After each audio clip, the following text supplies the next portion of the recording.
नमस्कार मित्रांनो, सोशल नगरच्या पहिल्या वहिल्या पॉडकास्टमध्ये तुमचं स्वागत. या माध्यमातून आम्ही नगरमधील विविध क्षेत्रातील मान्यवरांचे पॉडकास्ट तुमच्यासमोर घेऊन येणार आहोत. आज मी गप्पा मारल्या नगरमधील प्रसिद्ध नेत्ररोग तज्ज्ञ डॉक्टर दिलीप फाळके यांच्यासोबत. त्यांच्यासोबत गप्पा मारत असताना मला आज डोळ्यांच्या बद्दलच्या वेगवेगळ्या समस्या, माझे चष्म्याच्या बाबत असलेले अनेक गैरसमज दूर झाले. खूप साऱ्या गोष्टी मला आज नव्याने कळल्या. तुम्हाला सुद्धा हा पॉडकास्ट नक्की आवडेल याची मला खात्री आहे. तर चला श्री गणेशा करूयात.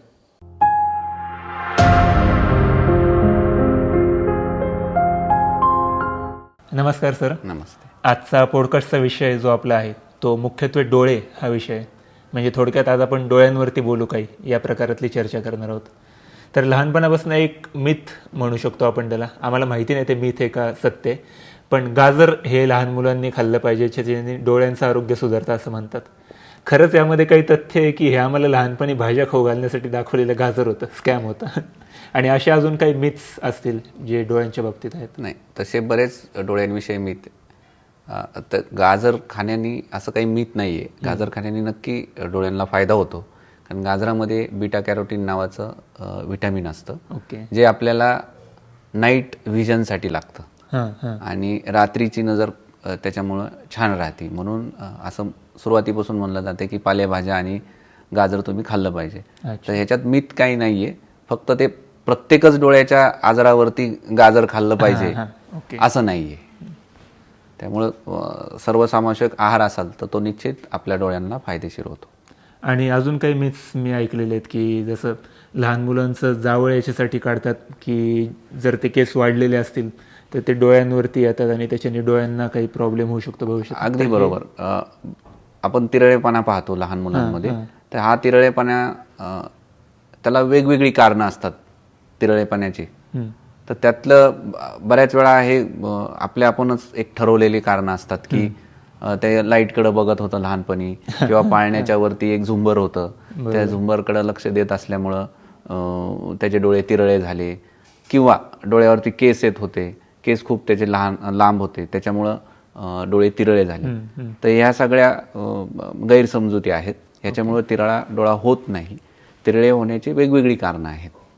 त्यामुळं त्यातनं लवकर बाहेर येणं खूप गरजेचं आहे. डोळा थोडा जरी तिरळा दिसला तरी ताबडतोब आपल्या डोळ्यांच्या डॉक्टरांना दाखवलं पाहिजे. अच्छा. आता लहान मुलांचं आपण जे बोलतोय तर त्यातच एक प्रश्न जो मला स्वतःला पडलेला होता की मला ज्यावेळेस चष्मा लागला त्यावेळेस मी 9वीत होतो. तर मला ते जाणवत होतं की मला फळ्यावरचं वगैरे शाळेत दिसत नाही. आता आपण 3 किंवा 4-5 वर्षाच्या मुलांना चष्मा लागलेला बघतो. ते तर सांगूही शकत नाही ना की मला दिसत नाही लांबचं, किंवा मग अशा वेळी हे साईन कसे लक्षात येतात की अच्छा याला चष्मा असू शकतो किंवा याची दृष्टी कमी आहे? हे साईन कशी ओळखले जातात? आता डोळे तपासणीचं असं वय काही नाही आहे. तुम्ही 1 दिवसाच्या बाळाचे आपण डोळे चेक करू शकतो. त्याच्यामुळं बऱ्याच गैरसमजुती अशा आहेत की थोडंसं शाळेत गेल्यावर आपण डोळे चेक करू, त्याला लिहायला वाचायला यायला लागल्यानंतर डोळे चेक करू. तर असं काही नाही आहे. तुम्हाला जर काही डोळ्यांच्या बाबतीत थोडी जरी शंका आली की डोळा तिरळा होतोय, की आपलं मूल रात्रीचं चालताना चाच पडतंय, किंवा सगळे लोक घरात बसून एकत्र टीव्ही बघतायत आणि आपलं लहान मूल जे आहे ते थोडंसं पुढं जाऊन टीव्ही बघतंय, किंवा आपण त्याला हाक मारली आणि ते जर आपल्याकडे येत असताना रस्त्यामध्ये जर काही असेल तर त्याला धडपडतंय, तर ही सगळी, किंवा अंधार घरामध्ये असताना आणि आपण त्या बाळाला बोलवलं आपल्याजवळ तर ते चाचपडत येते, तर ही सगळी डोळ्यामध्ये काहीतरी प्रॉब्लेम असण्याची लक्षणं असतात. त्याचबरोबर मूल ज्यावेळेस शाळेत जातं तर शाळेत जर त्याला फळ्यावर दिसत नसेल तर ते पटकन त्याच्या शिक्षकांच्या, टीचरच्या लक्षात येतं. आणि बऱ्याच वेळा आपल्याला पेरेंट्स किंवा आईवडील ज्यावेळेस बाळाला घेऊन येतात किंवा त्या मुलाला घेऊन येतात की त्यांची कंप्लेंट्स अशी असते की मॅडमने सांगितले याचे डोळे चेक करायला. ओके. आलं लक्षात?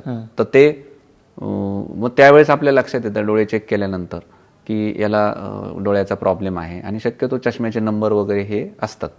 याचबरोबर लहानपणी लहान बाळ असताना बरेच डोळ्याचे प्रॉब्लेम हे आईच्या लवकर लक्षात येतात की डोळ्याची जी बाहुली आहे, काळी बाहुली असते, त्याला आम्ही प्युपिल म्हणतो, त्याच्यामध्ये पांढऱ्या रंगाचा काही दिसलं, स्पॉट दिसला तर ताबडतोब आपण डोळ्याच्या डॉक्टरांना दाखवायला पाहिजे. किंवा चष्म्याचा खूप मोठा नंबर आहे आणि अशा वेळेस डोळे फिरतात किंवा तिरळे होण्याची शक्यता असते, थोडी जरी शंका आली तरी तुम्ही ताबडतोब डोळ्यांच्या डॉक्टरांना दाखवलं पाहिजे. आणि ज्यावेळेस हे मूल आमच्याकडे घेऊन येतात त्यावेळेस आम्ही 1 दिवसाच्याही बाळाला चेक करू शकतो.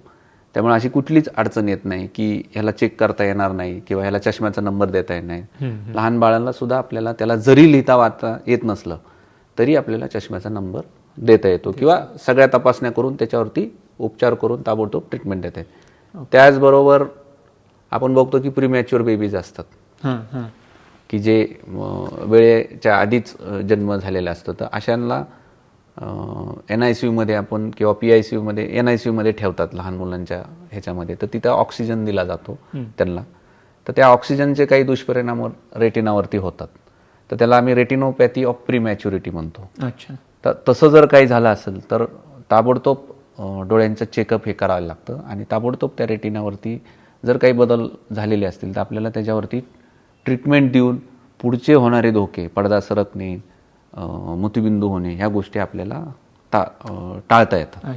त्यामुळं या निमित्ताने मी एवढंच सांगेल की डोळे चेक करण्याचं काही वय नसतं.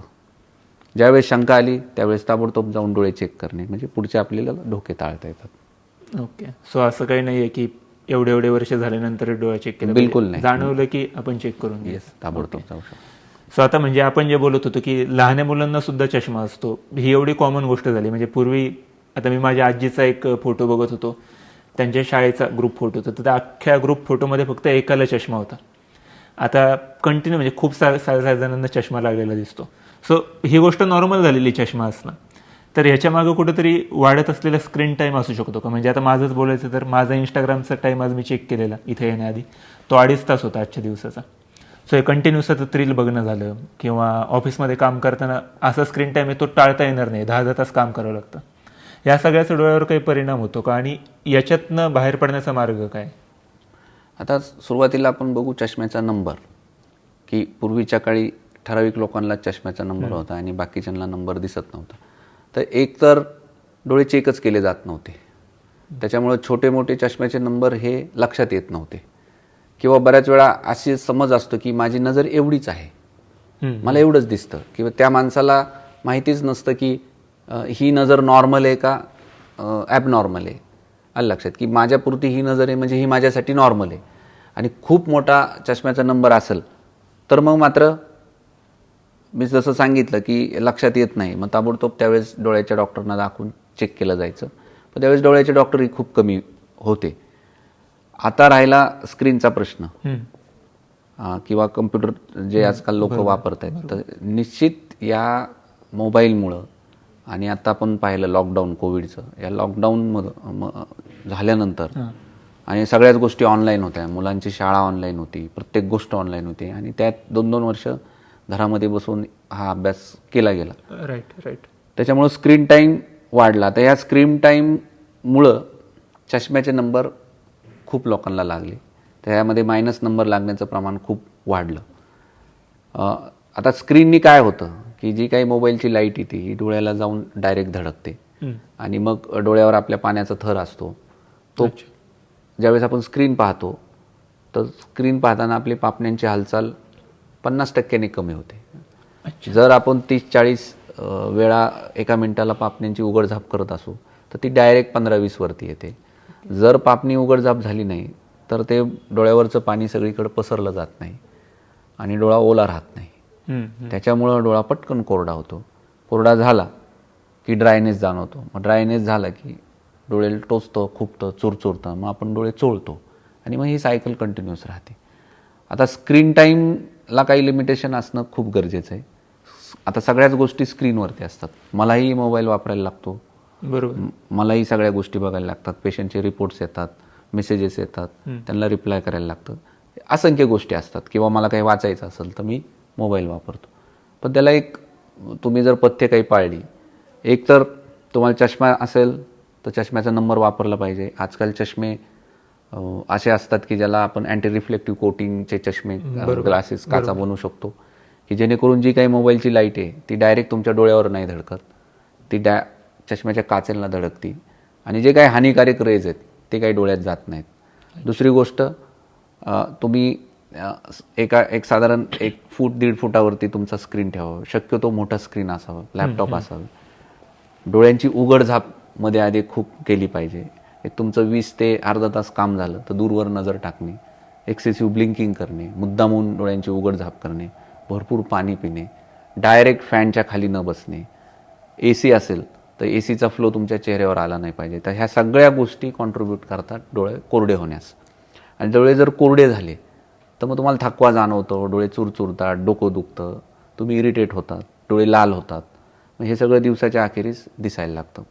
मग अशा वेळेस अतिरेक होतो हे आपण समजायचं. आणि त्याचबरोबर खूपच त्रास होत असेल तर तुम्हाला डोळ्यांच्या डॉक्टरांकडे जाऊन आम्ही त्यांना लुब्रिकेटिंग आय ड्रॉप्स देतो. तुमचा आहारही व्यवस्थित ठेवला पाहिजे. आणि झोप, एक साधारण 8 तासाची झोप ही खूप जरुरीची आहे. दुसरं की झोपेच्या अगोदर कमीत कमी 1 तास तुम्ही मोबाईल किंवा स्क्रीन वापरली नाही पाहिजे. हे जरा अवघड. त्याच्यामध्ये होतं काय, आजकाल आपण पाहतो की रात्रीतनं तुम्हाला जाग येते किंवा तुम्ही झोपताना स्क्रीन बघता, तर त्या मोबाईलच्या स्क्रीनमुळं ब्रेन कन्फ्यूज होतो. ती लाईट पडल्यानंतर मेंदूला असं वाटतं की दिवस झाला, बरोबर, आणि मग मेंदू ॲक्टिवेट होतो. अच्छा. आणि मग तुम्ही मोबाईल बघतच राहता. ज्यावेळेस मोबाईल बंद करता त्यावेळेस तुम्हाला झोप येत नाही, कारण मेंदू तो ॲक्टिवेट झाला. मेंदू कन्फ्यूज झालेला असतो की रात्र आहे का दिवस आहे. आपल्याला माहिती आहे रात्र आहे, पण मेंदू त्या लाईटमुळं कन्फ्यूज होतो. मग तुम्ही जागे राहता, मग तुमची झोप पूर्ण होत नाही. मग झोप पूर्ण न झाल्यामुळं त्याच्याशी रिलेटेड तुमचे प्रॉब्लेम दिवसभराचे असतात. आणि प्लस दिवसभर तुम्हाला परत स्क्रीन बघायला लागतो. तर ही सायकल आहे. तर हे ॲडिक्शन झाले आजकाल. तर हे तुम्ही टाळू शकता. जसं मी सांगितलं त्या गोष्टी जर पाळल्या तर निश्चित मोबाईलपासून काही त्रास नाही, कारण स्क्रीन आपण अवॉइड करू शकत नाही. सेकंडली, लहान मुलांमध्ये ह्याचं ॲडिक्शन खूप झालेलं आहे. ह्याला जबाबदार पेरेंट्स आहेत, आईवडील आहेत, की त्यांना असं वाटतं की याला एकदा मोबाईल दिला की तो जाऊन हे करेल आणि आम्हाला थोडासा वेळ मिळेल. जेवण करताना वगैरे पण बऱ्याचदा ते मूल जेवत नाही म्हणून त्याला ते दाखवलं जातं. आणि ते दाखवताना त्याचं लक्ष तिकडे असल्यामुळं पटकन त्याला इकडं घास भरवला जातो. तर ते परत अगेन त्याच्यामुळं ॲडिक्शन होतं. आणि मग ते जे काही पाहतं त्याचा त्याच्यावरती परिणाम होतो. आणि नंतर मग ते आईवडिलांची वाट बघत असतं की कधी एकदा आई येते आणि कधी एकदा मी मोबाईल घेतोय. बरोबर. आणि नंतर मग हेच आईवडील त्या मुलाला घेऊन येतात की डोळ्यांचा त्रास होतोय, हा मोबाईलच सोडत नाही, तुम्ही काहीतरी सांगा.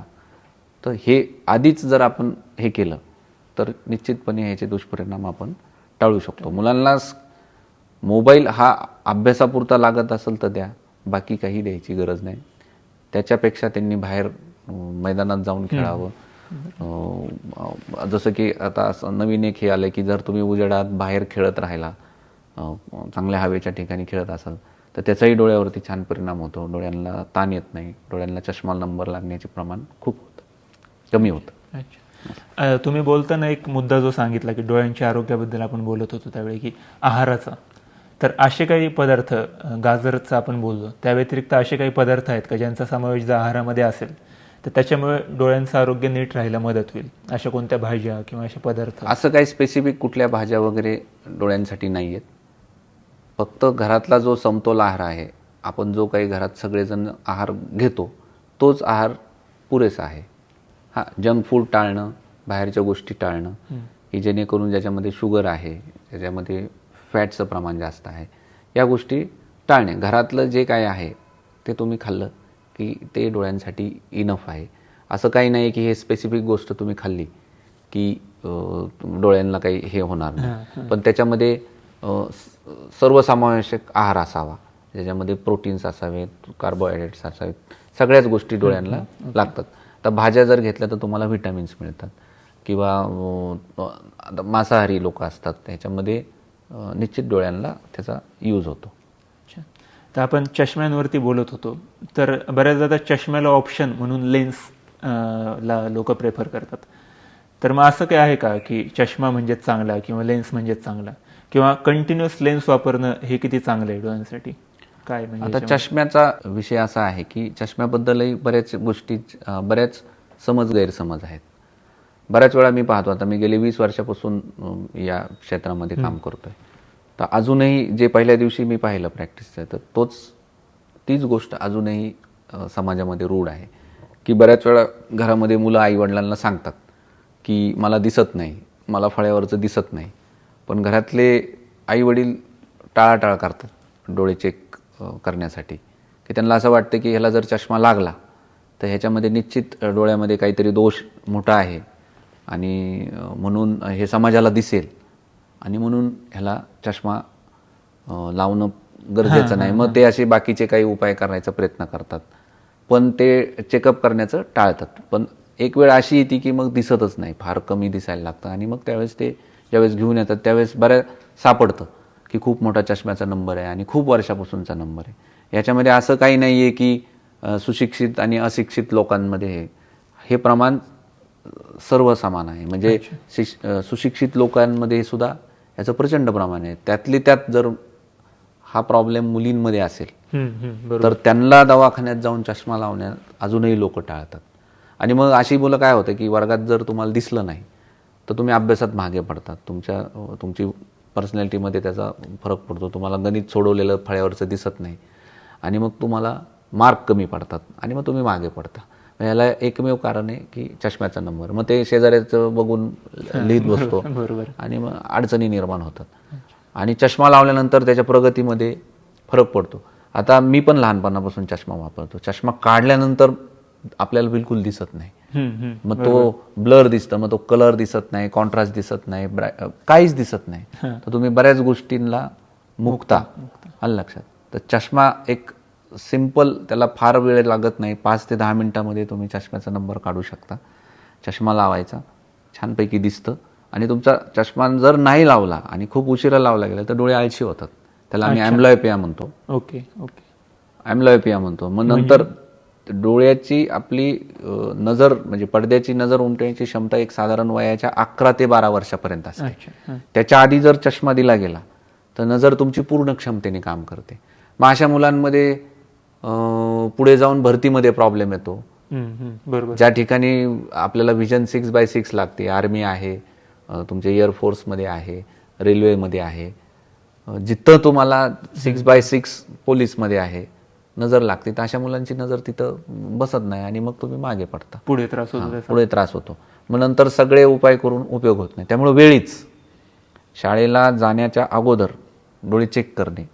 आता बऱ्याच पालकांचं शाळा चालू होते त्यावेळेस ते नुसते फॉर्म घेऊन येतात की डॉक्टर इथं सही करा, चेक न करता, की आम्हाला वेळ नाहीये, आम्ही सुट्टीवरतीच आहेत. तर न चेक करता त्यांची इच्छा असते की डॉक्टरने इथं आम्हाला पटकन सर्टिफिकेट भरून दिलं पाहिजे. तर असं नाही आहे. त्याचा फायदा मुलांना असतो. त्यामुळे येऊन डोळे चेक करून जर आपण सर्टिफिकेट दिलं किंवा बाबा नॉर्मल डोळे आहेत आणि काही प्रॉब्लेम असेल तर चष्म्याचा नंबर देता होतो. अजून काही अडचण असेल तर आपल्याला ट्रीटमेंट देता येते की जेणेकरून त्याचे पुढचे प्रॉब्लेम आपल्याला आधीच सॉल्व्ह करता येतात. आता चष्मा नंबर जर असेल तर सगळ्यात सोपा उपाय चष्मा लावणे. आता बऱ्याच लोकांना चष्मा नको असतो, मग त्याच्यामध्ये आम्ही कॉन्टॅक्ट लेन्स देतो. ह्या चष्माच्या ऐवजी आपण कॉन्टॅक्ट लेन्स लावू शकतो, जी की आपण रोज सकाळी लावायची, संध्याकाळी काढायची. त्याचं एक टेक्निक असतं, ते आम्ही शिकवतो. ते सोपं टेक्निक असतं, अवघड काहीच नाही. आणि ते आम्ही कुणाला सांगतो की ज्यांचं शाळा कॉलेज संपलेलं आहे, ऑफिस वर्क आहे, जाऊन बसायचं एका ठिकाणी. कारण लहान मुलांना ते देणं थोडं रिस्की असतं. कारण एक तर शाळेत जायला लागतं, खेळायला लागतं. तुम्हाला एकदा कॉन्टॅक्ट लेन्स लावल्यानंतर डोळे चोळता येत नाहीत, आलं लक्षात. आणि त्याची केअर खूप घ्यायला लागते. म्हणजे काढघाल करताना स्वच्छता पाळणं, त्या लेन्सचं क्लिनिंग फार महत्त्वाचं असतं. शक्यतो आम्ही शाळा कॉलेज संपल्यानंतर ॲडवाईस करतो कॉन्टॅक्ट लेन्स वापरणे. मग ते ऑफिसला गेल्यानंतर लावतात आणि घरी जायच्या अगोदर ते काढतात. पण शेवटी ही प्रोसिजरच आहे की तुम्हाला काहीतरी लावायचं आणि काढायचं. रात्री आल्यावर ते काढायलाच लागतं, रात्रभर तुम्ही ते ठेवू नाही शकत. तर त्याचे काही तोटे पण आहेत. इन्फेक्शन होऊ शकतं बुबुळाला, अस्वच्छता पाळली तर कॉर्नियाला तुमच्या इजा होऊ शकते.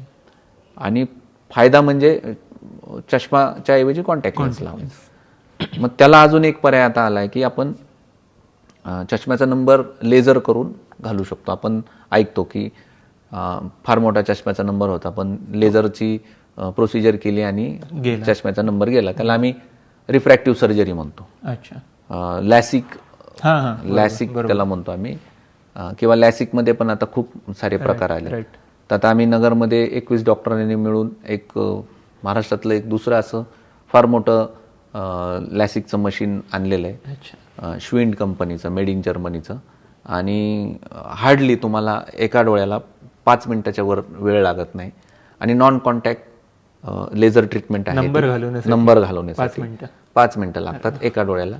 10 मिनिटामध्ये तुमचे दोन्ही डोळे चष्म्याचे नंबर तुमचा पूर्णपणे जाऊ शकतो. कुठल्याही साईड इफेक्ट त्याच्यामध्ये नाही आहेत, प्रोव्हाइडेड त्याच्यासाठी काही प्री रिक्विजिट्स असतात.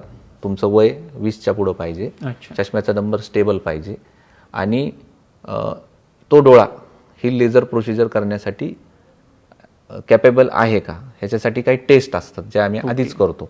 त्या टेस्टमध्ये जर त्यांनी सर्व क्रायटेरिया पूर्ण केले तर 0 कॉम्प्लिकेशन्स. अच्छा, तुम्ही जायचं, लेझर करायचं आणि घरी निघून यायचं.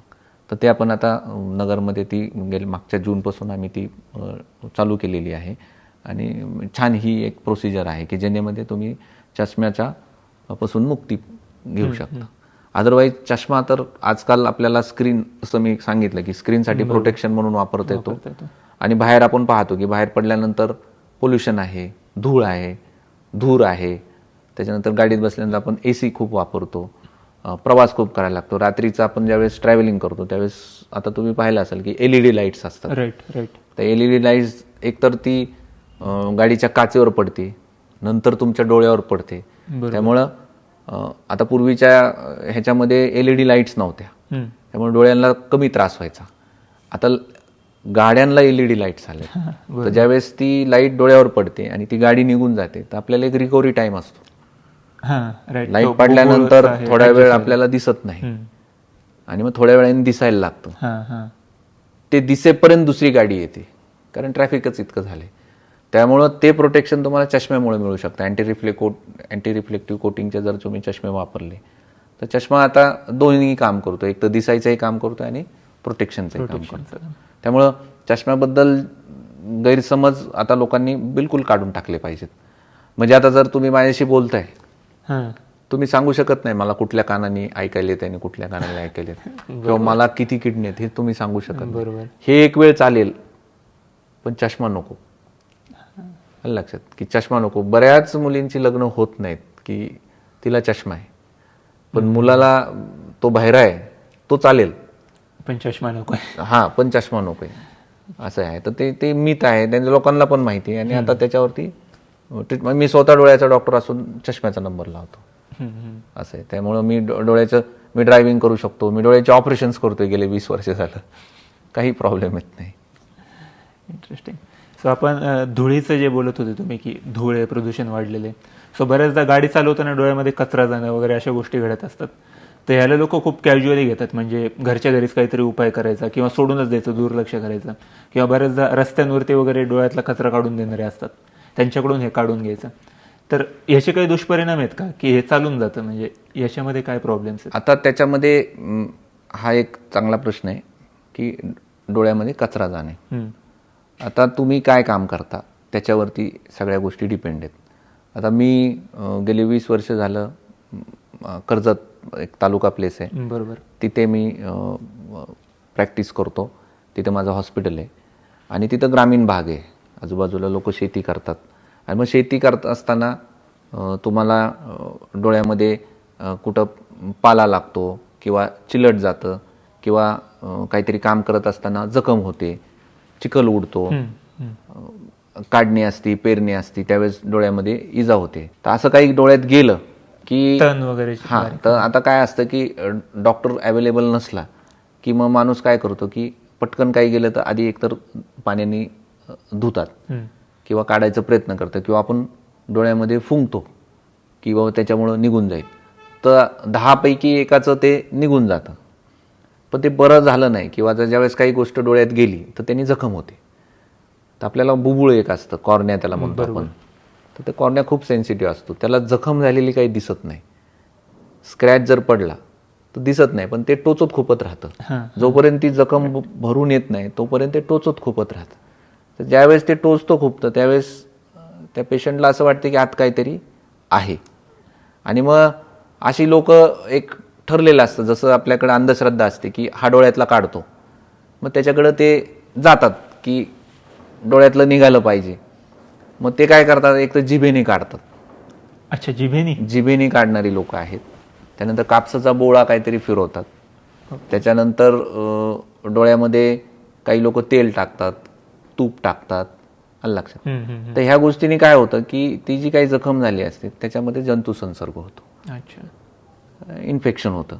आणि बऱ्याच वेळा शेतामध्ये काम करत असताना ज्या काही गोष्टी असतात ह्या झाडपाला वगैरे हिरव्या गोष्टी आहेत, त्याच्यावर फंगस असतो, बुरशी असते, तर ती तिथं जाऊन बसलेली असते. आणि मग 1-2-3 दिवस झालं की ते बरं होत नाही, म्हणजे दररोज जाऊन ते अगोरी प्रकार करतात आणि मग डोळा खूप दुखतो, पांढरी बुबुळावरती टीक दिसायला लागते आणि मग उशीर झाल्यानंतर डोळ्यांच्या डॉक्टर किंवा आमच्याकडे ते पेशंट्स येतात. मग त्याला तिथून पुढे आपल्याला 3-4 आठवडे ट्रीटमेंट द्यायला लागते. बऱ्याच वेळा ते बरं झालं नाही तर त्या जखमेचे थोडंसं हे काढून आपल्याला तपसायला पाठवावं लागतं. त्याच्यामध्ये कुठल्या प्रकारची बुरशी आहे, कुठल्या प्रकारचे जंतू आहेत, जीवाणू बॅक्टेरिया आहेत का फंगस आहे का व्हायरल इन्फेक्शन आहे, ह्या सगळ्या गोष्टी त्याच्यामध्ये कळतात. किंवा साध्या एक्झामिनेशनमध्ये म्हणजे जर मी बुबुळाची जखम पाहिली तर मी बघूनही सांगू शकतो की ही बॅक्टेरियल आहे, व्हायरल आहे का फंगल आहे. त्याप्रमाणे आम्ही ट्रीटमेंट देतो. मग ट्रीटमेंट दिल्यानंतर ती जखम भरून येते, पण शेवटी जखम भरून आल्यानंतर खाली जखमेचा उरण राहतो, त्याला टीक पडते आणि मग त्याला नजरेला प्रॉब्लेम येतो. त्यामुळं डोळ्यात काही गेल्यानंतर त्याला खूप कॅज्युअली घेतलं नाही पाहिजे. किंवा लोक घरात कुणाचा तरी ड्रॉप असतो, बरोबर, 1-2 दिवस ते टाकून बघतात. घरात कुणाचं तरी डोळ्याचं ऑपरेशन झालेलं असतं आणि मग त्याचेच ड्रॉप टाकतात. तर शक्यतो अशा ड्रॉपमध्ये स्टिरॉइड्स असतात.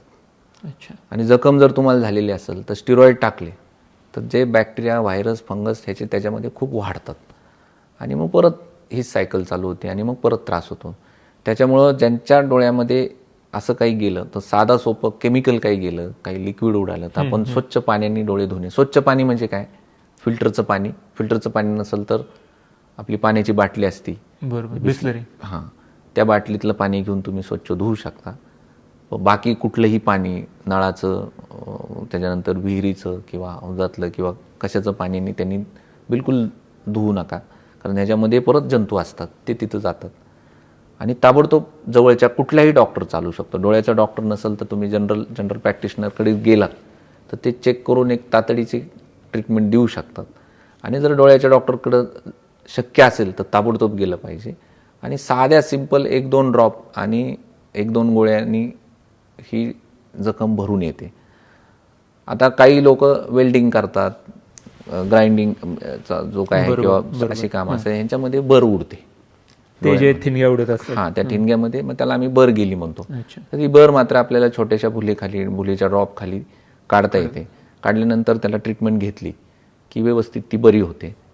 अशी बर जाऊ नये म्हणून प्रोटेक्टिव्ह ग्लासेस लावले पाहिजेत, पण आपण असं बघतो की बऱ्याच वेळा ती लावलेच जात नाहीत, तसंच काम केलं जातं. तर अशा कचऱ्याच्या बाबतीत ह्या गोष्टी आहेत.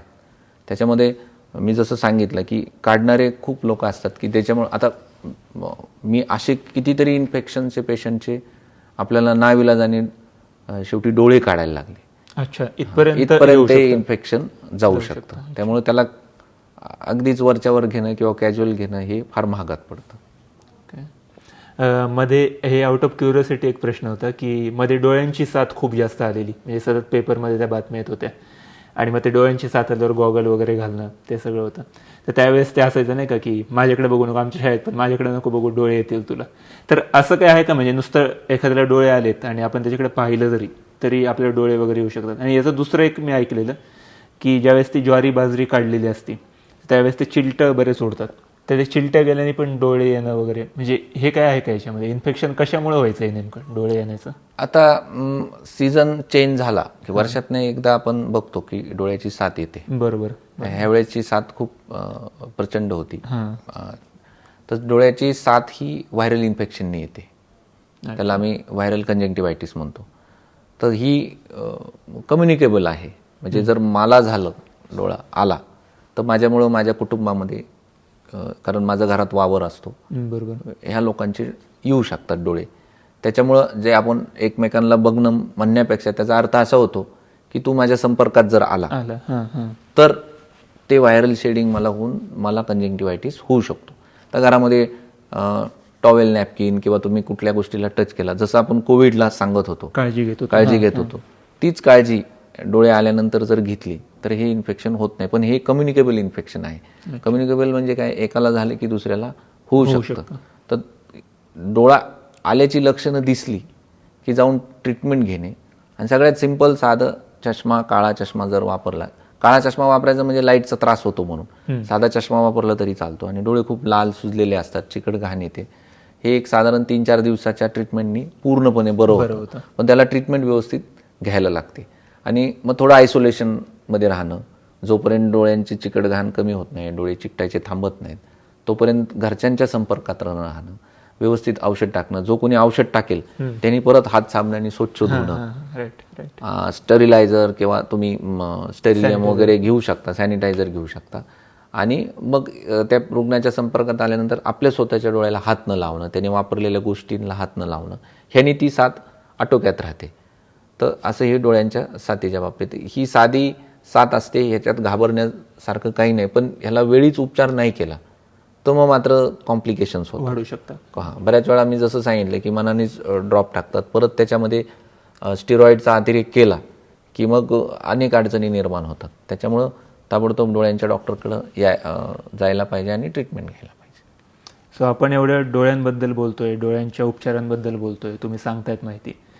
तुम्हाला असं ठरलेलंच होतं का की तुम्हाला डॉक्टर व्हायचं आहे, आणि डॉक्टर व्हायचं ते सुद्धा डोळ्यांचं डॉक्टर व्हायचं आहे? सो असं काही घटना याच्या मागं घडल्या की नेमकं तुम्ही या फील्डमध्ये कसे आलात? आता मला त्याचं पाहिलं तर ह्याच्या मागच्या काही आपण म्हणतो की एखाद्या गोष्टीला प्रेरणेची गरज असते, मोटिवेशनची गरज असते.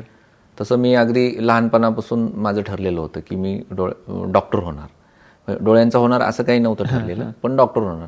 ह्याला आपण म्हणतो की कुटुंबामध्ये तुमचं, तर मी तसं पाहिलं तर मी कर्जत तालुक्यातलं कोरेगाव या ठिकाणचं आहे. तर माझे आजोबा ॲडमिट असायचे संचेती हॉस्पिटलला पुण्यामध्ये. आणि त्यावेळेस मी खूप लहान होतो आणि त्यावेळेस मी पुण्याला शिकायला होतो.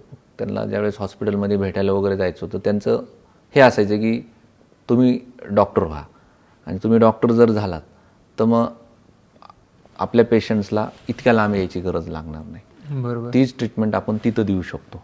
त्यामुळे तुम्ही डॉक्टर झालं पाहिजे. आणि डॉक्टर का झालं पाहिजे, तर एकतर तुम्ही त्याचं पेन कमी करता, रुग्णाचं दुःख कमी करता, त्याला आनंद देता, आणि ह्याला एक सेवा मानतात.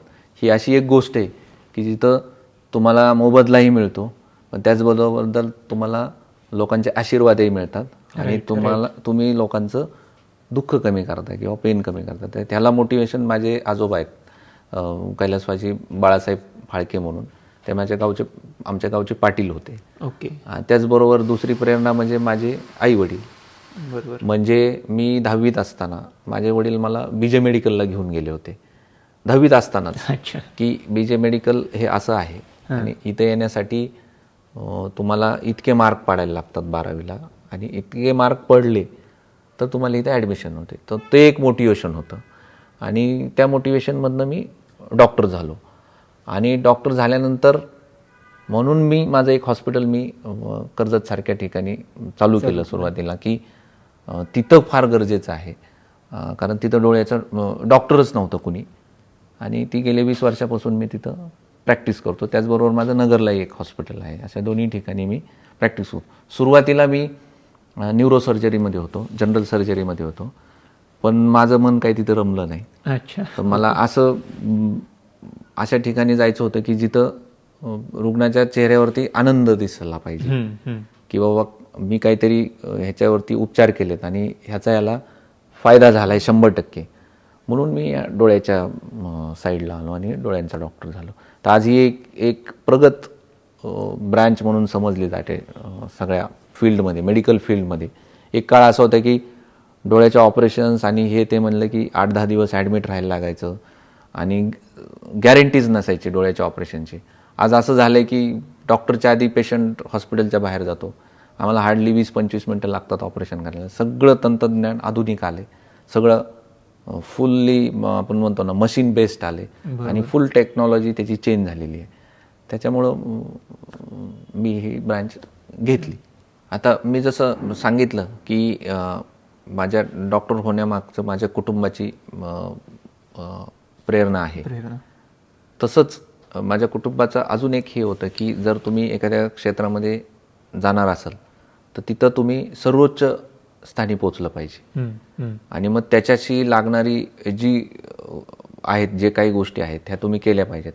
म्हणजे मी ज्यावेळेस डोळ्याच्या पोस्ट ग्रॅज्युएशनमध्ये गेलो तर माझे जे शिक्षक होते, मला जे टीचर्स मिळाले, तर मी तर भाग्यवान समजेल की आज महाराष्ट्रातच नाही तर संपूर्ण भारतामध्ये जे नावाजलेले नावं आहेत त्याच्यामध्ये डॉक्टर संगीता वाघ आहेत, ज्या प्रसिद्ध कॉर्नियल सर्जन आहेत, यांच्या अंडर मी माझं पोस्ट ग्रॅज्युएशन केलं. त्याच्यानंतर मी माझी फेलोशिप जी केली आहे स्मॉल इन्सिजन कॅटरॅक्ट सर्जरी आणि फेकोमेल्सिफिकेशनमध्ये, ही मी केली भारतातले प्रसिद्ध नेत्रतज्ञ डॉक्टर सुहास हळदीपूरकर पनवेलचे, लक्ष्मी आय इन्स्टिट्यूटचे मेडिकल डायरेक्टर, त्यांच्याबरोबर मला काम करण्याची संधी मिळाली. तर मी माझं भाग्य समजतो की नावाजलेले नसूनच पूर्ण भारतामध्ये नावाजलेली ही 2 नावं आहेत, त्यांच्याकडं मला काम करण्याची संधी मिळाली. आणि मग ज्यावेळेस आपण अशा लोकांकडे काम करतो त्यावेळेस आपली रिस्पॉन्सिबिलिटी वाढते की आपण जे काही शिकलो हे आपण आपल्या पेशंट्सला दिलं पाहिजे. आणि नुसतं ट्रीटमेंट पार्टच नाही तर त्यांच्या जीवनातल्या ज्या काही गोष्टी मी आत्मसात करू शकलो त्याच्यामध्ये प्रामुख्याने मी सांगेल की पेशंटला फसवायचं नाही, कुठल्याही प्रकारचा खोटं नाटं या ट्रीटमेंटमध्ये करायचं नाही. आणि मी जसं सांगितलं की याच्यामध्ये माझ्या वडिलांचं एक मला शिकवण होती की पैशाअभावी ट्रीटमेंट थांबवायची नाही. आणि बऱ्याच वेळा असं पाहतो की आपण बिलं दिलं जात नाही, असे माझ्या ह्याच्यातले गेल्या 20 वर्षातले फार कमी उदाहरण आहेत. पण एखाद्याचं पैसे नसताना जर कमी पैसे असतील तर ती दिले नाहीत तर परत त्या पेशंटला फोन करून पैसे मागायचे नाहीत. ते ज्यावेळेस तुमच्याकडे परत येईल त्यावेळेसही तो मागचा विषय पेशंटला पैशाच्या बाबतीत काढायचा नाही.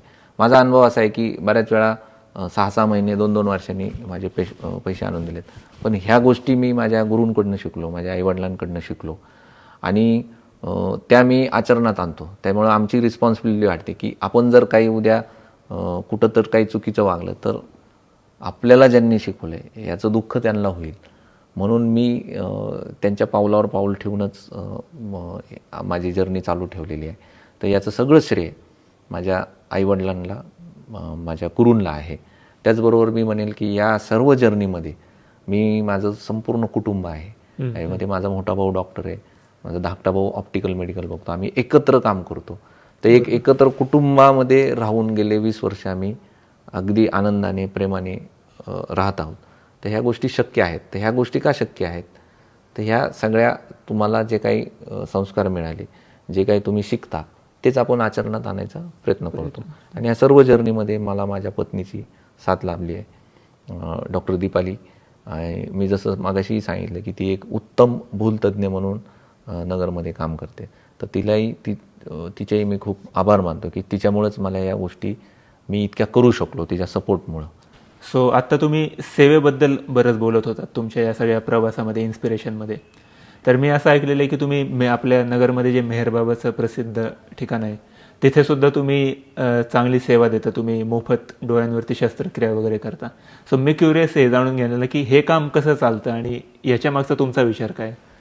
आता मी जसं सांगितलं की माझ्या डॉक्टर होण्यामागची प्रेरणा माझे आईवडील आणि माझे आजोबा.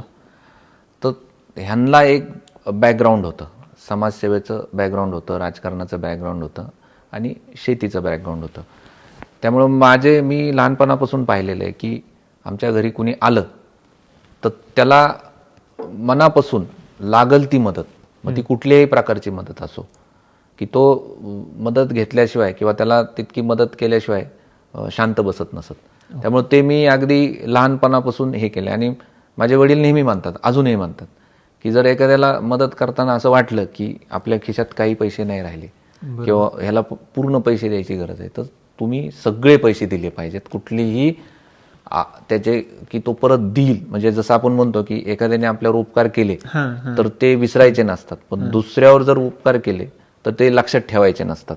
तर हे मी अगदी लहानपणापासून शिकत आलेलो आहे. आता डोळे अशी गोष्ट आहे की बऱ्याच वेळा पेशंट्सला तुमची फी परवडत नाही, की त्यांच्याकडे तुमची तपासणी फी देण्याचे पैसेही नसतात. तर मी ह्या लोकांना कशी मदत करू शकतो,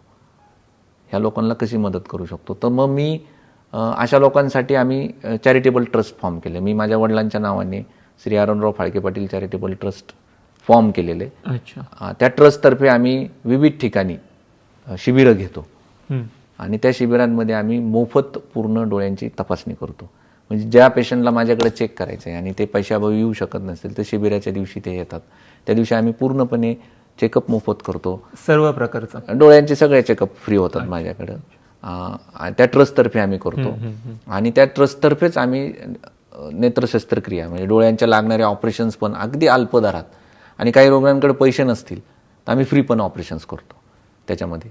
आणि मग ह्यामध्ये जर सोय लागली तर आम्ही जाण्या येण्याची सोय करतो पेशंट लोकांची. तर ह्याच्या मागची प्रेरणा माझे घरातल्या लोकांचे जो काही वारसा आहे तोच आहे आणि त्यातला जो आनंद आणि त्यातलं जे समाधान आहे ते कुठल्याच गोष्टीत मिळत नाही. बरोबर. आणि मला त्याची प्रचंड आवड आहे आणि ती त्या ह्याच्यातनंच मी आरणगावचं जे मेहरबाबा चॅरिटेबल ट्रस्ट आहे ह्यांचा 1926 पासूनचा डोळ्याचा दवाखाना आहे.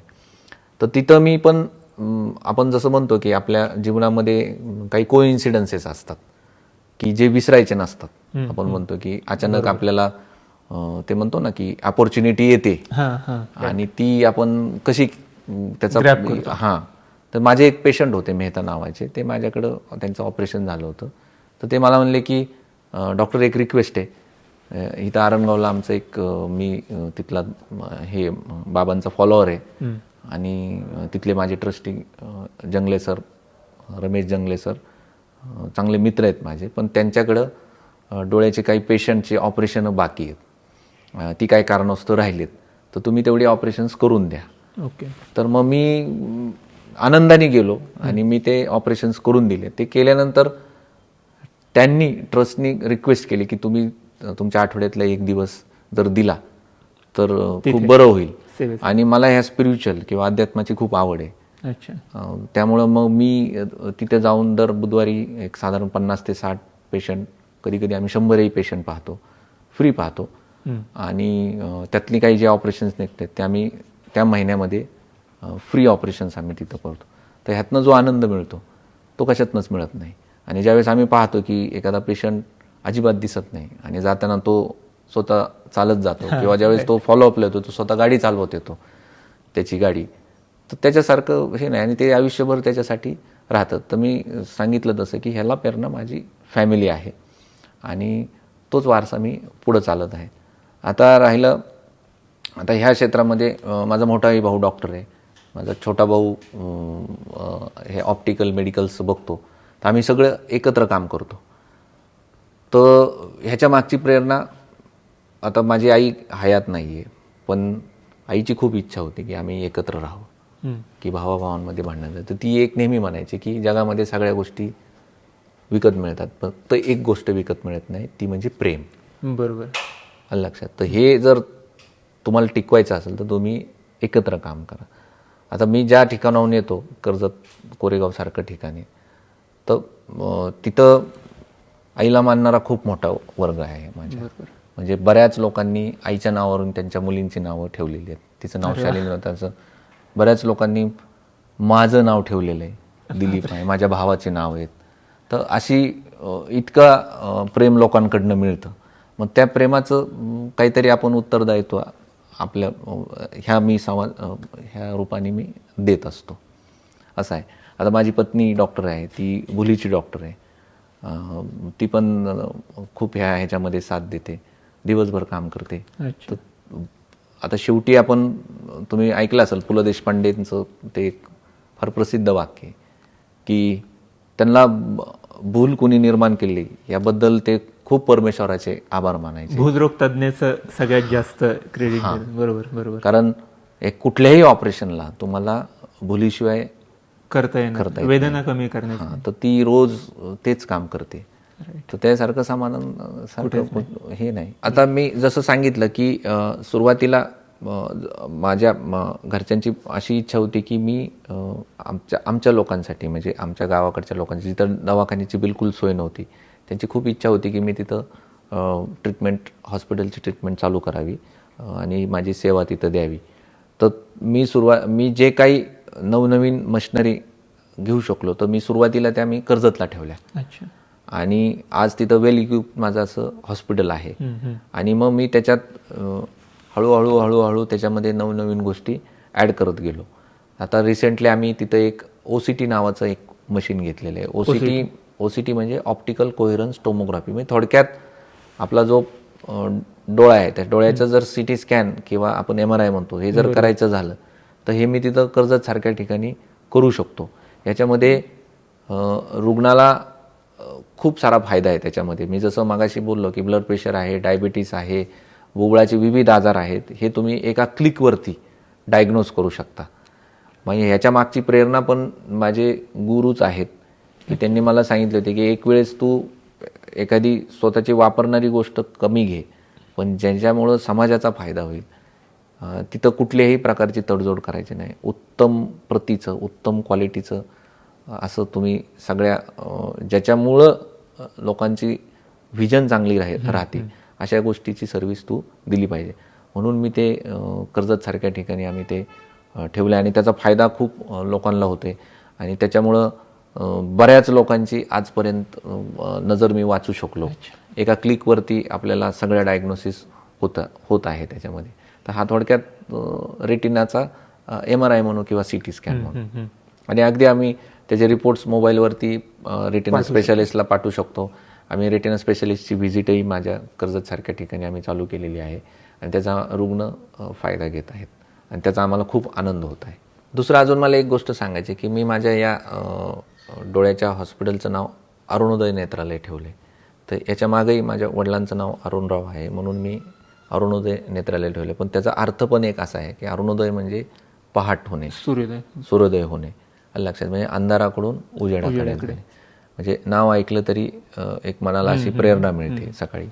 तर ते या माझ्या प्रवासाचं एक हे सांगायचं होतं असं आहे. दुसरं एक अजून मी ह्याच्यामध्ये सांगेल की बऱ्याच वेळा जसा आपला मागाशी चष्म्याच्या नंबरचा विषय निघाला, बऱ्याच वेळा लोक काय करतात की चेकअप करण्यासाठी तुम्हाला पैसे लागतात म्हणून जिथं फ्री चेकअप अशा ठिकाणी जाऊन चेकअप करतात की मग नंतर गडबड होती की आपण चुकीच्या ठिकाणी आलोत का काय.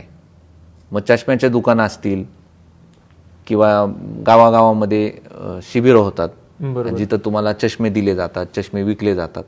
तर माझं त्यांना एवढंच सांगणं आहे, म्हणजे त्या पेशंट्सला सांगणं आहे की तुम्ही कुठेही जा, तुम्ही तुमचा शरीरातला हा असा अवयव आहे की ज्याच्यावरती आपलं सगळं आयुष्य अवलंबून असतं. त्याच्यातनं जर दिसलं नाही तर आपण एक 2 मिनिट जर डोळे बंद केलं तर पूर्ण अंधार निर्माण होतो. तर अशी गोष्ट तुम्ही दुसऱ्याच्या ज्याच्या कुणाच्या हातात देताय चेकअप करण्यासाठी, तर तो ऑथराईज आहे का, त्यांनी त्या ह्याचं शिक्षण घेतलंय का, त्याच्याकडं कुठली डिग्री आहे का, हे तुम्ही तपासलं पाहिजे. एखादे साधं पेन घ्यायचं म्हणलं तर आपण 4 प्रकारचे कंपनी पेन बघतो. मोबाईल घ्यायचं म्हणलं तर ह्या कंपनीचा बघतो, त्या कंपनीचा बघतो. मग तुम्ही एखादी ट्रीटमेंट ज्यावेळेस तुमच्या शरीराच्या अवयवावरती घेतात, डोळा काही बाजारात मिळत नाही, बरोबर. तर ज्यावेळेस तुम्ही जाता त्यावेळेस तुम्ही खात्रीशीर अशा ठिकाणी गेलं पाहिजे की हा जो माणूस आपल्याला चेक करतोय ह्यानी याचं शिक्षण घेतलंय का, ह्याला यातलं येतंय का, ज्या ठिकाणी आपण बसलोय ह्याला सरकारची परमिशन आहे का, ह्याच्याकडे कुठलं सर्टिफिकेट आहे, ह्या गोष्टी आपण पाहिल्या पाहिजेत आणि त्याच्यानंतरच त्याच्यामध्ये आपण उपचार करून घेतले पाहिजेत. नाहीतर मी जसं सांगितलं की आता समजा डोळ्याचा डॉक्टर आहे, तर डोळ्याचा डॉक्टर व्हायला फार नाही वर्ष लागत. बरोबर. किती वर्ष लागतात? पहिले 5.5 वर्ष MBBSचे लागतात, त्याच्यानंतर 1 वर्ष तुम्हाला सरकारची नोकरी करायला लागते, झाले 6.5 वर्ष. त्यानंतर 3 वर्ष तुम्हाला पोस्ट ग्रॅज्युएशन करायला लागतं डोळ्याच्या ह्याच्यामध्ये, झाले 9.5 वर्ष. त्याच्यानंतर तुम्हाला ॲडव्हान्स काही त्याच्यामध्ये शिकायचं असेल तर त्याला फेलोशिप म्हणतात, ती 1-2 वर्षाची असते, झाले 11.5 वर्ष. त्याच्यानंतर तुम्हाला अनुभव येण्यासाठी तुम्ही कुठेतरी नोकरी करता 2-3 वर्ष, म्हणजे असे तुम्हाला फक्त 15 वर्ष लागतात. फक्त 15 वर्ष. आणि त्याच्यानंतर तुम्ही मग ट्रीटमेंट द्यायला लायबल होता, म्हणजे चष्म्याचा नंबर काढायला लायबल होता. असं नाही की मी आज आलोय आणि उद्या तुम्ही हे करून घेतलं. त्यामुळे कमीत कमी 15 वर्ष लागतात. तर हे रुग्णांनी समजून घेतलं पाहिजे. त्यामुळे आता आजकाल काय झालंय की इन्स्टंट झालंय, मोबाईलमुळे इन्स्टंट झालंय की मला ताबडतोब नाही का ह्याच्यावरती मोबाईलवरती आपण करतो. तर तसं नाहीये, इथं तुम्हाला वेळच द्यायला लागतो. त्याच्यानंतर खात्री करूनच तुम्ही तुमच्या अवयव किंवा डोळ्यासारखा अवयव जो आहे तो त्याच्यावरती उपचार करून घेतले पाहिजेत.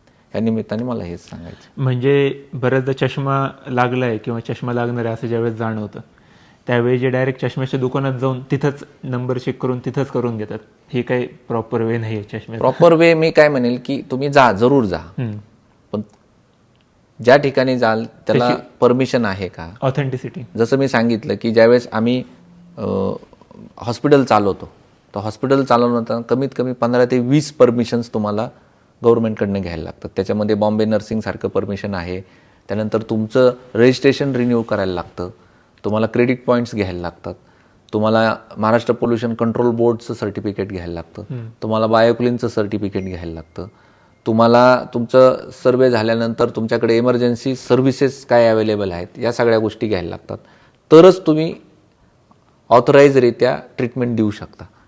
तर अशा सगळ्या गोष्टी तुमच्या जर फुलफिल होत असतील तरच तुम्ही जाऊन तिथं ट्रीटमेंट घेतली पाहिजे. किंवा आता सर्वच ठिकाणी चष्म्याच्या दुकानात डॉक्टर नसतात, पण त्याला ऑप्टोमेट्रिस्ट म्हणतात, ज्याला आपण नेत्रतंत्रज्ञ म्हणतो. पण त्यांनी सुद्धा तो 4.5-5 वर्षाचा कोर्स केला आहे का, त्याच्याकडे ती सर्टिफिकेट आहे का, तो त्याच्या लायबल आहे का, हे जर तुम्ही चेक करून घेतलं तर जरूर करून घ्या. बरोबर, काहीच प्रॉब्लेम नाही. पण त्या उपरही तुम्हाला अडचण येत असेल तर मग मात्र डोळ्यांच्या डॉक्टरांकडनं जाऊन पूर्ण चेकअप गरजेचं आहे. मग बऱ्याच वेळा काय होतं की मग तो नंबर चुकतो, मग नंबर चुकला की परत डोळ्याच्या डॉक्टर करते, मग त्याच्यामध्ये खर्चही वाढतो, मानसिक त्रासही होतो. ह्या गोष्टी आहेत. सो आपण जे चष्मा वापरण्याबद्दल बोलतोय, तर असं काही असतं का की ह्या प्रकारचा चष्मा म्हणजे आयडियल चष्मा, म्हणजे आता समजा मला चष्मा करायचा आहे तर मी कुठली काळजी घेतली पाहिजे चष्मा करून घेताना, कशा प्रकारची? बऱ्याच वेळा ज्यावेळेस डॉक्टर चष्म्याचा नंबर काढतात त्यावेळेस त्या चष्म्याच्या नंबरच्या कार्डवरती कुठल्या प्रकारची काच, कुठल्या प्रकारचा नंबर, कुठल्या प्रकारचं कोटिंग हे तुम्हाला ॲडवाईस केलेलं असतं. ओके. राहिला प्रश्न फ्रेमचा की तुम्ही कुठली फ्रेम वापरता, तर जे ऑप्टिशियन असतात किंवा जे चष्म्याचे दुकानदार असतात ते तुमच्या चेहऱ्याला सूट होणारी फ्रेम देतात. आणि मग त्यात खूप साऱ्या प्रकारच्या ग्लासेस येतात, वॉरंटी, विदाऊट वॉरंटी. तर अकॉर्डिंगली तुम्ही जाऊ शकता. पण शक्यतो डॉक्टरने सगळ्या गोष्टी लिहिलेल्या असतात की अँटी रिफ्लेक्टिव्ह कोटिंग आहे का, ती क्रिप्टॉक बायफोकल आहे का, क्रिप्टॉक आहे का, त्याला प्रिझबायोक्विक ग्लास म्हणतो किंवा प्रोग्रेसिव्ह ग्लास आहे का, ह्या सगळ्या गोष्टी कॉन्स्टंट वापरायचा आहे का, फक्त जवळचा आहे का, फक्त लांबचा आहे, ह्या सगळ्या गोष्टी मेन्शन केलेल्या असतात. किंवा प्लॅस्टिकचे ग्लास असेल तर त्याला CR ग्लास म्हणतो आम्ही, ती वापरू शकता, असं डॉक्टरनी त्या कार्डवरती मेन्शन केलेलं असतं. त्यानुसार चष्मा केलेला कधीही चांगला. तुम्ही अहमदनगर जिल्हा नेत्ररोग तज्ज्ञ संघटनेचे बहुतेक 4 वर्षापासून बरोबर अध्यक्ष आहात, तर मग त्या संघटनेचं काम कसं चालतं, त्याच्या अंडर तुम्ही काय काय करता? पूर्ण जिल्ह्याचा मी नेत्रतज्ञ संघटनेचा ADO म्हणतो आम्ही त्याला, अहमदनगर डिस्ट्रिक्ट ऑप्थॅल्मिक अकॅडमी, त्याचा एक प्रेसिडेंट म्हणून काम करतो. तर या संघटनेचा प्रेसिडेंट काम करत असताना आम्हाला नवनवीन गोष्टी ज्या येतात, नवनवीन क्लिनिकल मीटिंग्स असतात त्या अरेंज करणं, डॉक्टरांचे गेट टुगेदर्स अरेंज करणं, त्याच्यामध्ये बाहेरचे जे डॉक्टर्स असतात, जे इन्स्टिट्यूट चालवतात, मोठमोठे डॉक्टर्स असतात, जे काही नवीन तंत्रज्ञान जगामध्ये येतं, अशा लोकांना आम्ही नगरसारख्या ठिकाणी इन्व्हाइट करतो. आणि त्याला आम्ही CME म्हणतो, म्हणजे क्लिनिकल मीटिंग्स म्हणतो आम्ही त्याला. त्या मीटिंगच्या थ्रू सर्व डॉक्टरांचं ज्ञान कसं वाढेल. आता जसं मी सांगितलं की आम्ही आता LASIK Ahmednagar I lasers private limited म्हणून एक लॅसिकचं सेंटर चालू केलं. मग ते सेंटर चालू करत असताना त्या मशीन नवीन आहे, तर मग ह्या मशीनची माहिती देणाऱ्यांना डॉक्टरला इन्व्हाइट करणं, त्याच्यानंतर हँड्स ऑन ट्रेनिंग देणं की ते शिकवतात आम्हाला येऊन.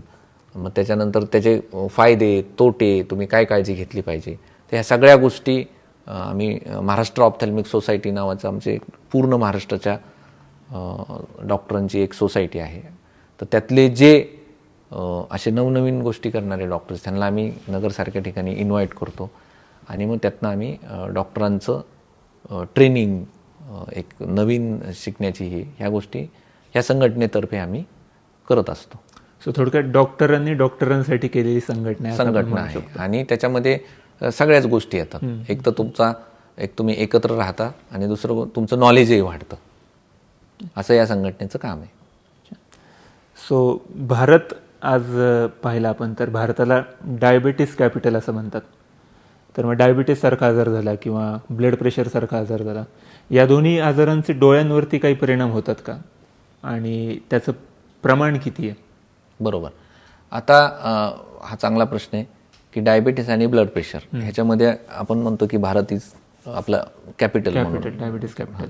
तर कोविडच्या नंतर जर तुम्ही पाहिलं तर डायबिटीस होण्याचं प्रमाण हे तरुण वर्गामध्ये पण दिसायला लागले. अच्छा.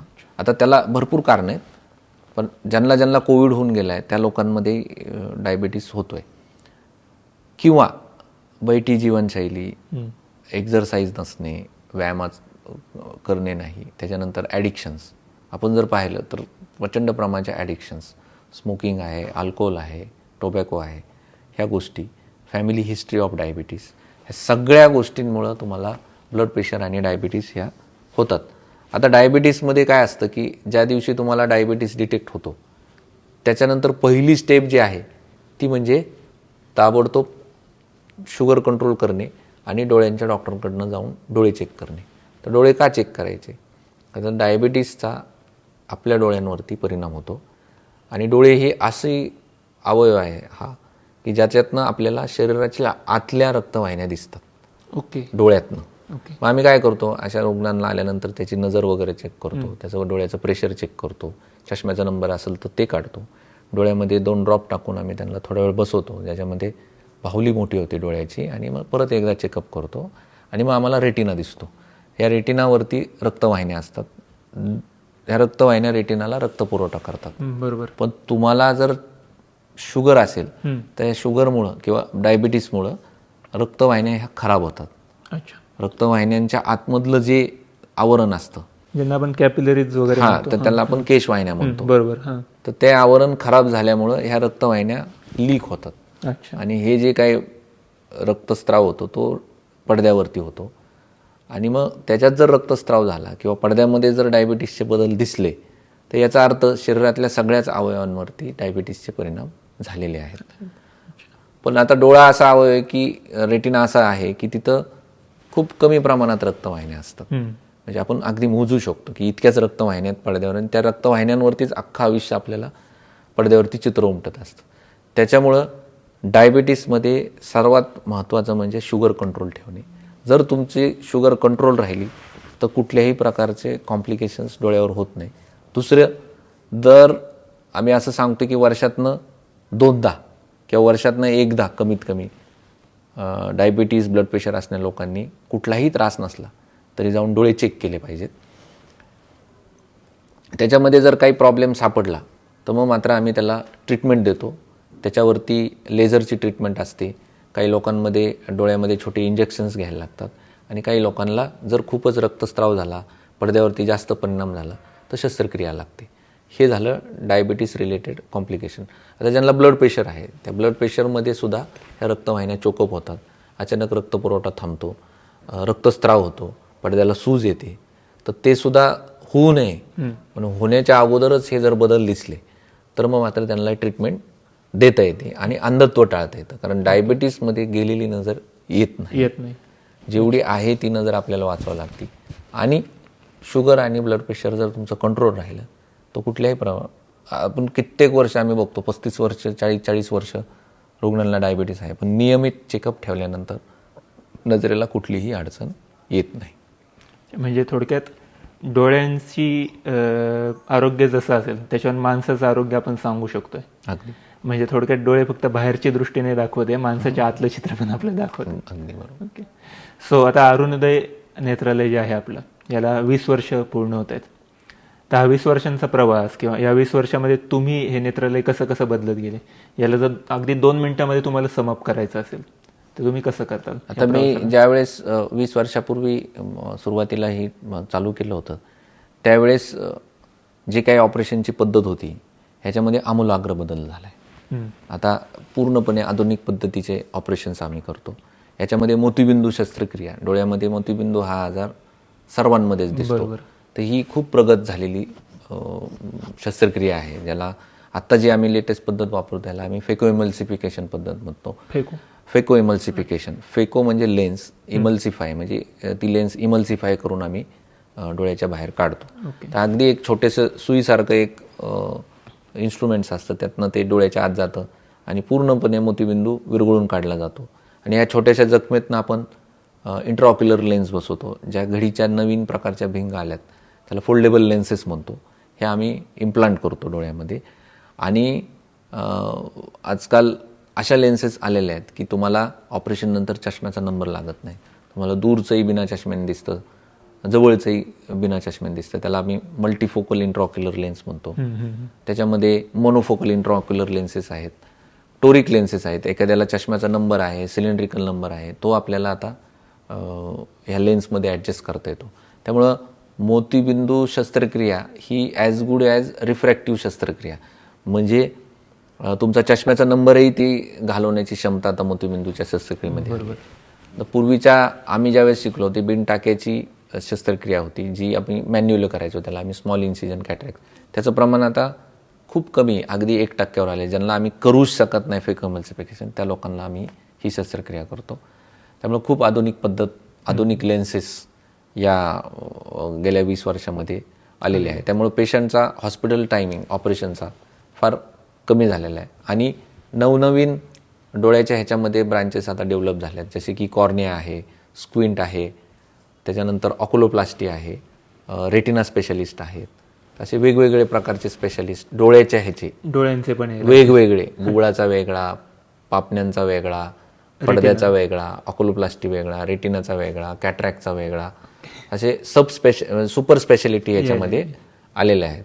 आणि याच्यामुळं ॲक्युरसी खूप वाढली, पेशंटला रिझल्ट्स खूप आता येत आहेत. ऑक्युलोप्लास्टी ही खूप मोठी ब्रँच झालेली आहे, ज्याच्यामध्ये कॉस्मेटिक सर्जरी येते. पापण्या आपण बघतो की पापणी खाली असेल तर ती पण सर्जरी करून आपल्याला हे करता येते. नेत्ररोपण करता येतं, कॉर्नियल ट्रान्सप्लांट्स करता येतात. त्या कॉर्नियामध्ये जर वाटलं की एखादाच लेअर खराब झाला तर तेवढाच लेअर बदलता येतो. अशा वेगवेगळ्या सुपर स्पेशालिटी आता या डोळ्याच्या ह्याच्यामध्ये गेल्या 20 वर्षामध्ये आलेल्या आहेत. सो मला अजून एक प्रश्न होता की आपण डोळ्यांमध्ये काही गेलं तर आपण म्हणतो की डोळ्यांमध्ये खुपतंय. तर सध्याची जी सगळी लाईफस्टाईल आहे एकंदर, त्याच्यामधल्या अशा कुठल्या गोष्टी आहेत ज्या तुम्हाला खुपतात की ज्याच्यामुळे डोळ्यांना किंवा डोळ्यांच्या आरोग्याला त्रास होऊ शकतो? अशा खुपणाऱ्या गोष्टी कोणत्या? आता खुपणाऱ्या गोष्टी एक 2-3 प्रकारच्या आहेत. त्याच्यामध्ये सर्वात जी जास्त मला गोष्ट खुपते ती म्हणजे डोळ्यात कचरा गेल्यानंतर ज्यावेळेस रुग्ण दुसऱ्या ठिकाणी किंवा ज्या ठिकाणी असे अघोरी उपाय केले जातात तिथं जाऊन ज्यावेळेस तो माझ्याकडे येतो त्यावेळेस काही रुग्ण असे, काही पेशंट्स असे असतात की मी पण हतबल होतो की मी ट्रीटमेंट देऊ शकत नाही. तर ती गोष्ट खूप खुपते मला. डोळा बरा करण्याच्या पलीकडे गेलेला. हां, बऱ्या करण्याच्या पलीकडे गेल्यानंतर मग मला असं वाटतं की हे वेळेत आले असते तर हा अगदी 2 ड्रॉपनी हा पेशंटचा डोळा मी वाचू शकलो असतो. ती गोष्ट मात्र कायम सलत राहते. आणि तो पेशंट ज्या वेळेस मी पाहतो त्यावेळेस मला त्याची खूप भयंकर जाणीव होते. दुसरी गोष्ट म्हणजे आपण आजकाल बघतो की लहान मुलं प्रचंड प्रमाणात मोबाईलचा वापर करतात, गेमचा वापर करतात, यूट्यूब व्हिडिओचा वापर करतात. ह्याच्यामध्ये आपण पाहतो की त्यांचे जे व्ह्यूज असतात ते असे बिलियन्समध्ये व्ह्यूज असतात. एखाद्या हॉलिवूड बॉलिवूड स्टार्सला जेवढे फॉलोअर्स नाहीत तेवढी ही लहान मुलं हे व्हिडिओज बघतात आणि गेम्स खेळत राहतात आणि ॲडिक्ट होतात. मग माझं या निमित्ताने पालकांना एवढंच सांगणं आहे की तुम्ही जितकं पॉसिबल होईल, जितकं तुम्हाला शक्य होईल तितकं यांना आत्ताच वेळी तुम्ही यांच्याकडनं मोबाईल काढून घ्या. या गोष्ट बंद झाल्या पाहिजे. याचा नुसता डोळ्यावरतीच परिणाम नाही होत, तर त्याच्या मेंदूवरती पण परिणाम होतो, त्याच्या वागण्या बोलण्यातही परिणाम होतो, त्याच्या सगळ्याच ओव्हरऑल पर्सनॅलिटीमध्ये त्या मुलाच्या तो परिणाम होतो. तिसरी गोष्ट म्हणजे आपण ऐकलं असेल नेत्रदानाविषयी. राईट. आता एका माणसाने नेत्रदान केलं तर त्याचा फायदा 2 लोकांना होतो. जे बुबुळाशी रिलेटेड जे आजार आहेत, आपल्याकडं लाखोंची यादी अशी आहे की जी वेटिंग लिस्टमध्ये आहे की ज्यांना बुबुळांची गरज आहे. बुबुळ म्हणजे कॉर्निया, त्याला आपण कॉर्नियल ट्रान्सप्लांट म्हणतो. तर बऱ्याच वेळा आपल्याकडे ही म्हणावी इतकी अजूनही नेत्रदानाची संकल्पना तितकी रुजू नाही झालेली. तर ही तिसरी गोष्ट आहे की जी खूपते, की बऱ्याच वेळा आपण ज्यावेळेस नेत्रदानात करा म्हणून सांगितलं जातं तर ते नेत्रदान केलं जात नाही. त्याला बरीचशी कारणं आहेत. एकतर पेशंट आजारी असतो, खूप दिवस हॉस्पिटलमध्ये असतो, खूप खर्च झालेला असतो, खूप ऑपरेशन झालेले असतात, आणि दुसरी पेशंट्स म्हणजे सडन डेथ झालेली असते, ॲक्सिडेंटमध्ये गेलेले असतात.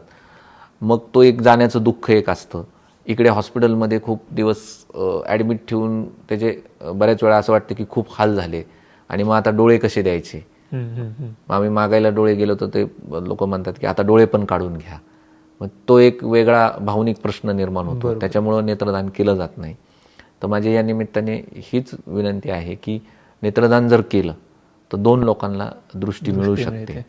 आणि आपल्याकडं खूप सारी वेटिंग लिस्ट आहे की ही वेटिंग लिस्ट कमी होण्यास, भारत हा एवढा मोठा पॉप्युलेशन असलेला देश आहे, आणि ही जर गोष्ट अगदी सगळ्यांनी आपण मनापासून केली तर निश्चितपणे अंधत्व बऱ्यापैकी बुबुळाशी रिलेटेड जे आहे ते कमी होईल. So thank you doctor. आज खूप इंटरेस्टिंग गोष्टी माहिती झाल्या. आता मी स्वतः 9वीपासून चष्मा वापरतोय, तर मला खूप जास्त गोष्टी रिलेट होत होत्या ऐकताना, यातले प्रॉब्लेम्स किंवा कोणती काळजी घ्यायला पाहिजे असं. सो थोडक्यात मी आत्ता पर्स्पेक्टिव्ह हा शब्द वापरणार होतो, पण आपण असं बोलू की दृष्टीबद्दल बोलताना तुम्ही आम्हाला एक दृष्टिकोन दिला. सो ही खूप इंटरेस्टिंग गोष्ट होती. तुम्ही वेळ काढून या पॉडकास्टसाठी थांबलात, खूप चांगली माहिती आम्हाला दिली. या सगळ्यासाठी खूप खूप धन्यवाद. आणि दुसरं मी तुला खूप थँक्यू म्हणेल की या निमित्ताने मी माझं मनातल्या बऱ्याच गोष्टी तुला सांगू शकलो.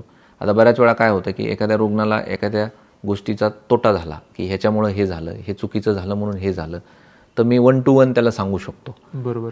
ते तेवढ्या कुटुंबापुरतंच मर्यादित राहतं. पण ज्यावेळेस आपण अशी चर्चा करतो त्यावेळेस ही संपूर्ण समाजापर्यंत जाते, आणि यातनं समाजाला काहीतरी शिकायला मिळतं की जेणेकरून ते बऱ्याच दुष्परिणामांपासून वाचू शकतात आणि आपल्या डोळ्यांची निगा राखू शकतात. याच्यातच सर्व आनंद आहे. Thank you very much.